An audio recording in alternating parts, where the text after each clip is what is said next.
Hello everyone, welcome back to Playlist Pop. My name is Edward, and today I'm going to be discussing Selena Gomez and the Scene, how they came to be, and what happened to Selena Gomez and the Scene, and the reason why they ended up going their separate ways.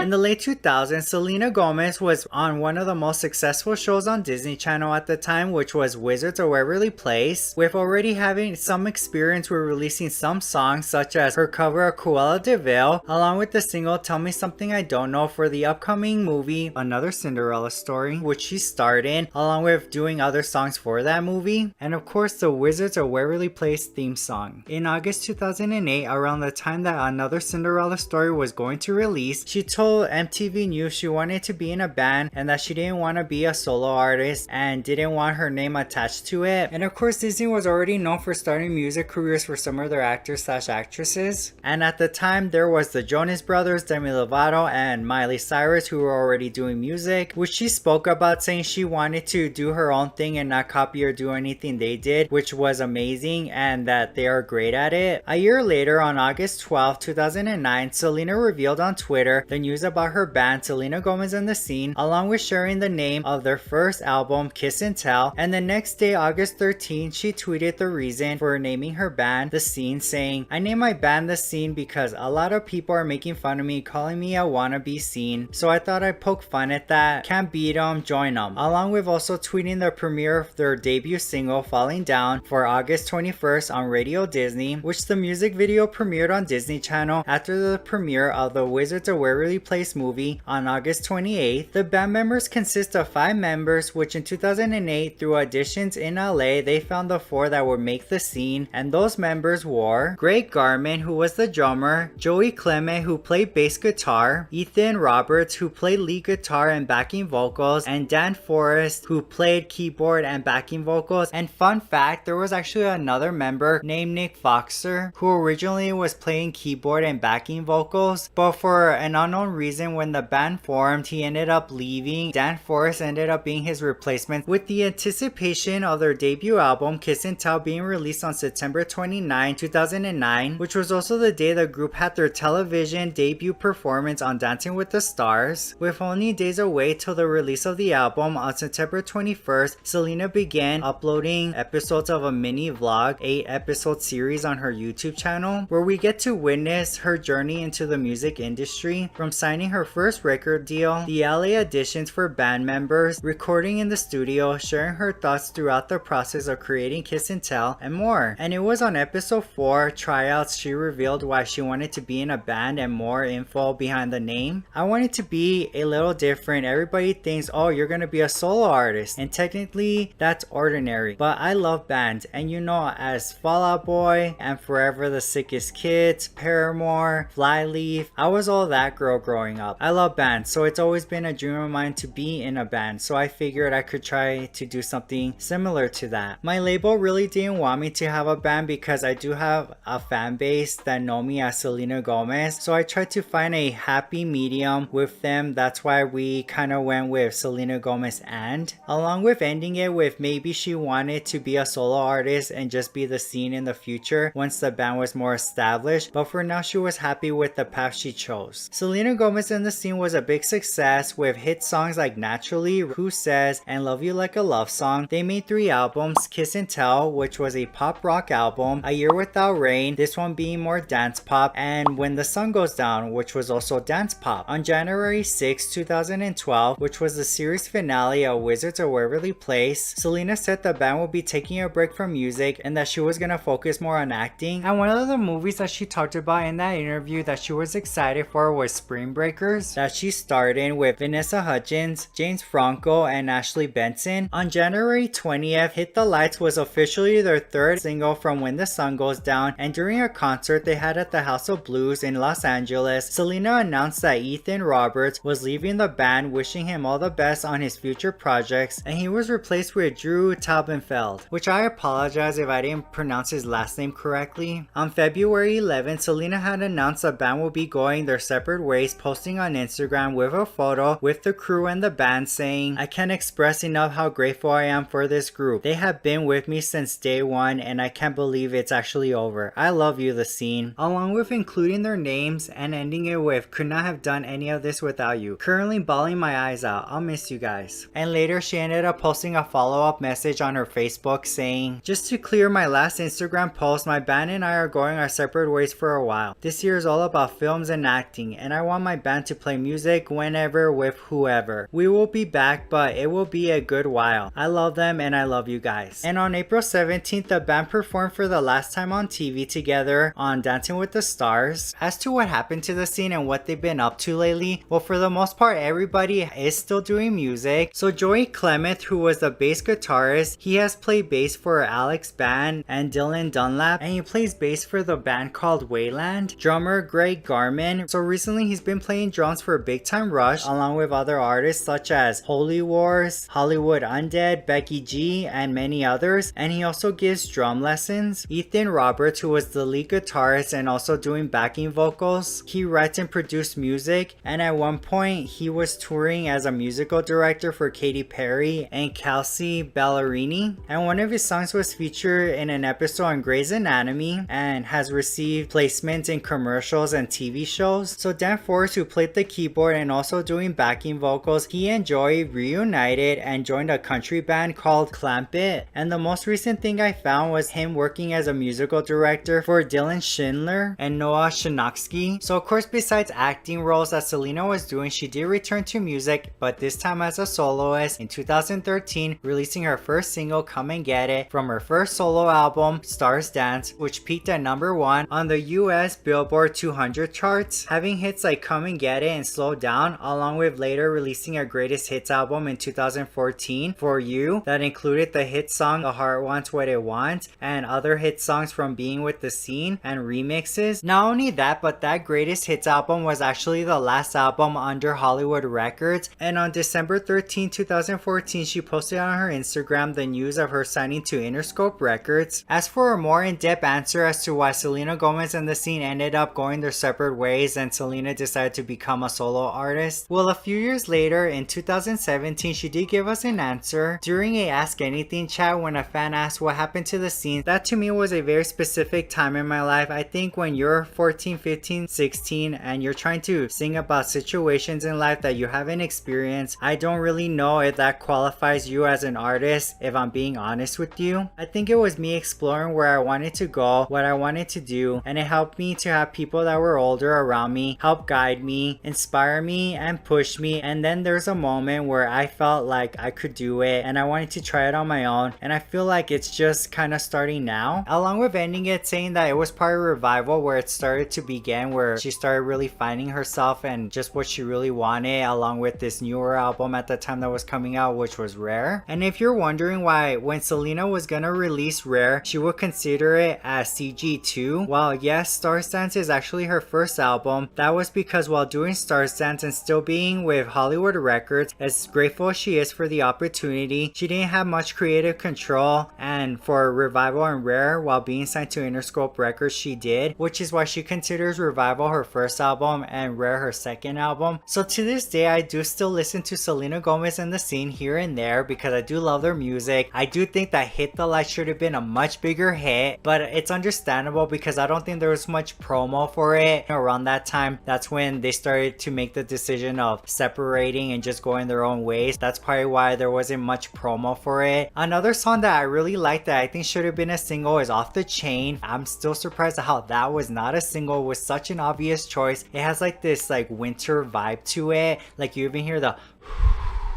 like at the beginning, like, oh, I love that. I see the color blue. I feel like I'm in like a winter wonderland. I do like I Won't Apologize, and I remember it being on Pretty Little Liars and me freaking out because I'm like, oh my god, Selena Gomez in the scene. I Got You. Oh, Live Like There's No Tomorrow. My Dilemma, which was apparently going to be a single and it was going to be a feature with Flo Rida, but it ended up not happening. I think it had to do with Hollywood Records or so, but they did end up releasing that remix just now with Flo Rida on it, and it was on her Greatest Hits For You. I really like how they redid the bridge. I thought it it sounded amazing, and I think it would have been a great single. You know which song that really I was in love with? Middle of Nowhere. It's such a great song. Rock God. Yeah, let's talk about Rock God. So that was co-written by Katy Perry, and it was originally meant for, I think, One of the Boys, or maybe an album before that, because it was like when she was just starting. And I love that song, and you do hear Katy's vocals on the back, so it's almost like they did a collaboration. Oh my god, A Year Without Rain. I love the music video. It's stunning. She looks beautiful. I love how when the pictures, like you see all the pictures flying everywhere, I thought that was a cool idea to add. It was pretty interesting going back and just thinking back of me listening to these songs, just dancing in my room and having like those those like pretend concerts with those songs. Of course, of all the music that was released at that time, like Lady Gaga, Kesha, Rihanna, Britney Spears, Demi, Miley, Avril Lavigne, Katy Perry. But yeah, their music definitely holds a lot of memories for me. So let me know in the comments, what are your favorite songs from Selena Gomez and The Scene? What's your favorite album? And what's a song that you think should have been a single? Share it in the comments. Don't forget to hit the like button. If you liked the video, subscribe for more videos. Thank you so much for watching. I hope you have a good rest of your day, and I'll see you later.